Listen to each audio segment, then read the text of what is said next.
We got the news that Khamzat Chimaev wants his next fight at 185, but how good are his chances of getting the belt? It's slightly higher than the welterweight title if Usman wins it back against Leon Edwards in their trilogy match, but we have to look at the pros and the cons. Well, first of all, the guy is a beast. After he beat Kevin Holland, the guy has now 4 or 5 fights in the UFC where he hasn't been hit, okay?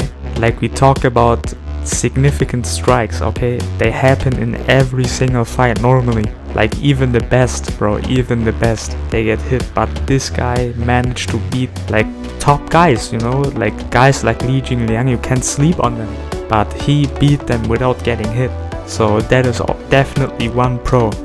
The next pro that I have on my list is that he has one punch knockout power in the middleweight division. Like if we look at a guy like Gerald Meerschaert, that guy is big, okay? But he got knocked the fuck out with one single strike. He hit him clean, but he also has the power.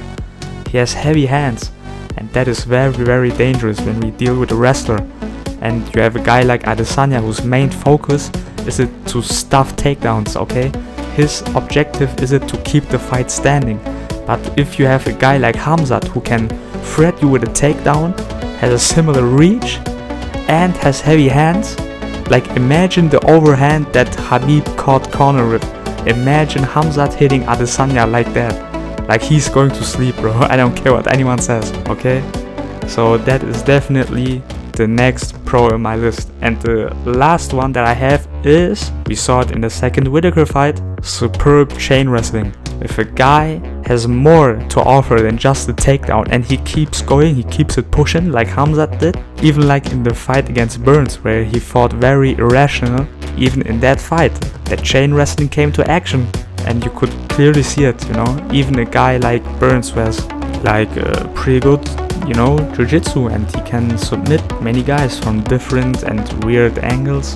So that is my last pro that I have, but there are also cons, you know. We don't talk about the bum, we talk about Adesanya. So first of all, the thing that can ruin Khamzat's shot at getting the title is he puts too much pressure. And normally it ain't really too much, but against a guy like Adesanya, who is mainly a counter striker, it definitely is. Because Adesanya, his strikes, it is not only the technique that is picture perfect, but it is also the precision where he lands. You know, I remember on the Joe Rogan interview when he talked about that even in the fight against Anderson Silva, he hit the opponent not where he is at the moment, but he hit him where he's gonna be. And a strike like that with the pressure of Khamzat, that's going to be a very like important and interesting factor on how the fight could play out. And it is one of the main points where if I would bet on the fight, I don't gamble, but if I would bet on the fight, honestly bro, I would put my money on Adesanya. Like that is definitely one of the reasons. And the second reason that I have as a con is that he gasses out. Like we saw it in the Burns fight. And let's be honest bro, the fight wasn't even that grappling heavy, okay? The way that they fought in the octagon that night, that fight could have went down the same in a freaking phone booth, okay? Like, and he still gassed out in the third round. And Adesanya, he's a machine, bro. He can go 5 rounds and beat your ass. That is just a fact. Whittaker fight, Gastelum fight, and I think even if Paulo Costa would have survived, I think Adesanya would just rip him even in the 5th round. He would just continue, he wouldn't slow down. So that's another reason why it's a good fight for Adesanya. And the last thing that I have on my list as a con is his striking isn't very effective.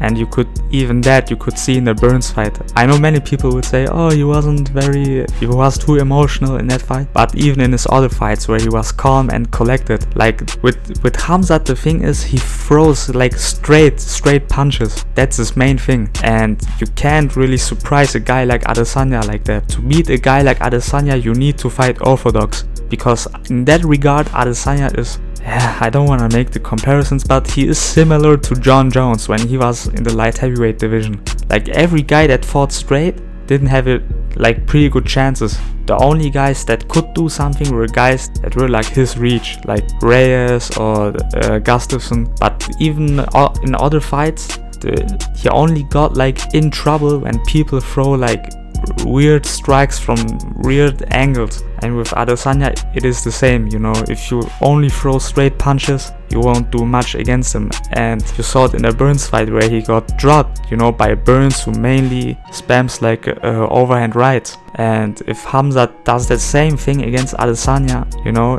not many hooks, not many feints, you know, just straight punches marching forward, if he does that, he will get clipped, I'm telling you. But yeah, man, you saw it. I weighed the pros against the cons. If I put everything together, how high are Khamzat's chances at getting UFC gold? I would say it is 45% yes and 55% no against Adesanya, to be honest. That is just my assessment. If I put all the facts together, all the observations that we can make from his past fights, it's still very impressive though. But again, guys, Adesanya, and no disrespect to Holland, but Adesanya is not Kevin Holland, and styles make fights, you know, and that's why MMA math doesn't work yet. But that's a whole nother topic. If they fight, my money is on Adesanya. But what do you guys think? Let me know in the comments, and peace.